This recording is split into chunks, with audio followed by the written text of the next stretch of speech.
तो बिना देरी किए वीडियो को शुरू करते हैं। एक गुरु समुद्र तट पर अपना आश्रम बनाकर रहते थे। वह प्रतिदिन शाम को आश्रम के बाहर खड़ा होकर समुद्र के ऊपर उड़ते हुए बाजों को बड़े ध्यान से देखता था। एक शाम हमेशा की तरह वह समुद्र के किनारे खड़ा होकर एक बाज को उड़ते हुए देख रहा था। अब उनके आश्रम के कुछ छात्र उनके पास आकर खड़े हो गए और वे सभी भी उड़ते हुए बाज को देखने लगे। कुछ देर तक बाज को देखने के बाद एक छात्र ने गुरु से पूछा, गुरुदेव, आप हर शाम इन उड़ते हुए पक्षियों को क्यों देखते हैं? शिष्य का यह प्रश्न सुनकर गुरु कुछ देर तक चुप रहे। फिर अचानक उन्होंने कहा, जिंदगी में कुछ बनना है तो बाज बनना होगा। कभी भी तोता न बने, क्योंकि तोता बहुत बोलता है लेकिन कभी ऊंचा नहीं उड़ पाता। लेकिन बाज हमेशा शांत रहता है, लेकिन उसमें आसमान छूने की क्षमता भी होती है। गुरु ने आगे कहा, आज मैं तुम्हें बाज के जीवन की 8 ऐसी बातें बताऊंगा जो हर मनुष्य को बाज से सीखनी चाहिए। इन 8 बातों में जीवन की बड़ी सीख छिपी है। पहली सीख, एकाग्रता। बाज को जब भी शिकार करना होता है तो वह एक बार अपना शिकार जरूर तय करती है, फिर वह किसी अन्य शिकार को नजरअंदाज कर देता है। शिकार का आकार उससे छोटा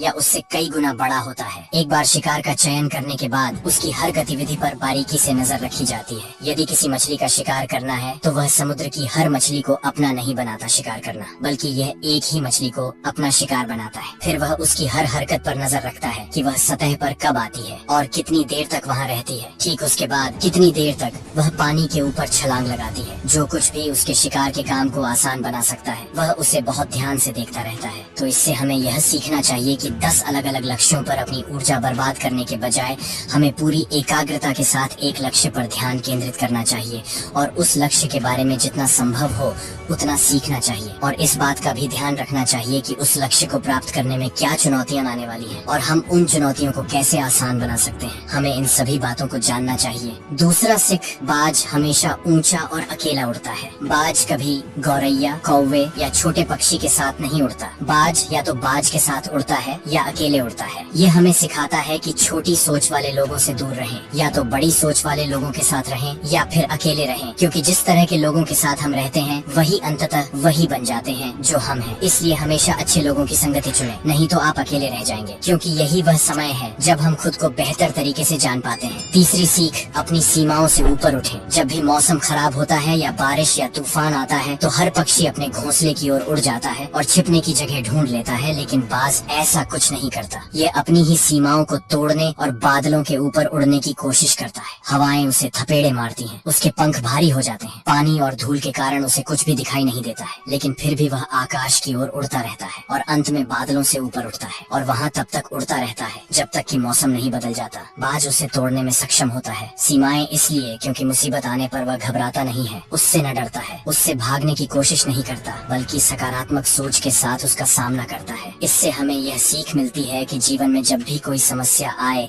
तो उससे भागना नहीं चाहिए, उनसे बचने की कोशिश न करें, बल्कि अपनी आंखों से समस्या का सामना करें और तब तक उसका सामना करें जब तक वह समस्या पूरी तरह खत्म न हो जाए। और यह तभी संभव है जब मनुष्य सकारात्मक सोच और सकारात्मक दृष्टिकोण के साथ समस्या का समाधान करे। चौथी सीख, अपने कंफर्ट जोन से बाहर निकलें। बाज कभी भी अपने घोंसले में घास के नरम तिनके नहीं रखता है और जो तिनके नरम हो जाते हैं वह उन्हें बाहर निकालकर फेंक देता है। वह ऐसा इसलिए करता है क्योंकि उसमें घोंसले से बाहर निकलकर शिकार करने का जुनून होता है और उसके बच्चे आलसी नहीं बनते। वे लगातार घोंसले से बाहर निकलने के बारे में सोचते रहते हैं, उड़ने की कोशिश करते रहते हैं और जितनी जल्दी हो सके अपनी रक्षा करना सीख लेते हैं। इसीलिए वह ऐसा नहीं करने देते। एंडरग्रास एक दिन के लिए अपने घुटनों पर रहते हैं, लेकिन दूसरी ओर हम इंसान हैं जो बड़े लक्ष्य हासिल करना चाहते हैं, लेकिन हम अपना आराम भी नहीं छोड़ना चाहते। हम हर दिन अपना सर्वश्रेष्ठ प्रयास करते हैं, अपने घर, अपने कमरे, अपने जीवन को और भी अधिक आरामदायक चीजों से भरने के लिए। हम अपने जीवन को और अधिक आरामदायक बनाने के लिए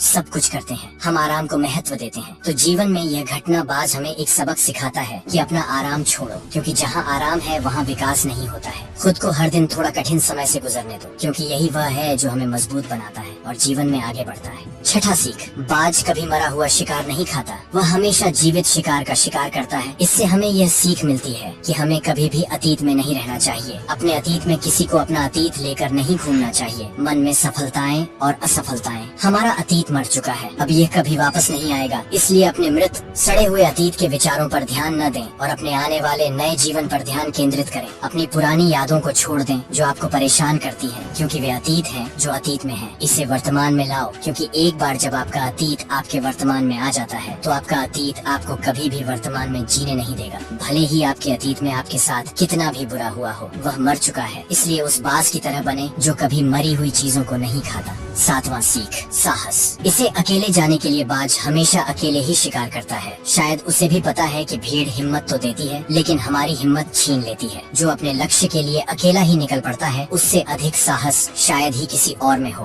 बाज कभी दूसरे बाज की मदद नहीं लेता और कभी किसी की मदद नहीं करता, यहाँ तक कि अपने बच्चे की भी नहीं। जंगल का राजा शेर भी झुंड में शिकार करते देखा जा सकता है लेकिन बाज को नहीं। यही कारण है कि उसमें इतना साहस है कि वह जल, थल और नभ में शिकार करके अपना परचम लहरा सकता है। तो इससे यह सीख मिलती है कि अपने लक्ष्य को पाने के लिए कभी भी अकेले चलने से न डरें। अगर बुद्ध को अकेले चलने में डर लगता था तो दुनिया को ध्यान और शांति का पाठ कौन पढ़ाता। 8वां और सबसे महत्वपूर्ण सीख, दर्द से मत भागो। फाल्कन लगभग 70 साल तक जीवित रहता है लेकिन 40 साल के भीतर उसका शरीर बूढ़ा हो जाता है। उसके शरीर में नाखून गड़ जाते हैं, पैर पंख उसके शरीर में चिपक जाते हैं, उसकी चोंच मुड़ जाती है, उसका शरीर भर जाता है। ऐसी स्थिति में शिकार उड़ने की स्थिति में भी नहीं होता है। अब उसके पास केवल 2 ही विकल्प हैं। पहला, या तो वह अपनी स्थिति स्वीकार कर भूख से मर जाए या किसी अन्य जानवर का शिकार बन जाए। दूसरा विकल्प यह है कि वह 6 महीने की बेहद दर्दनाक प्रक्रिया से गुजरे और खुद को फिर से मजबूत बनाए।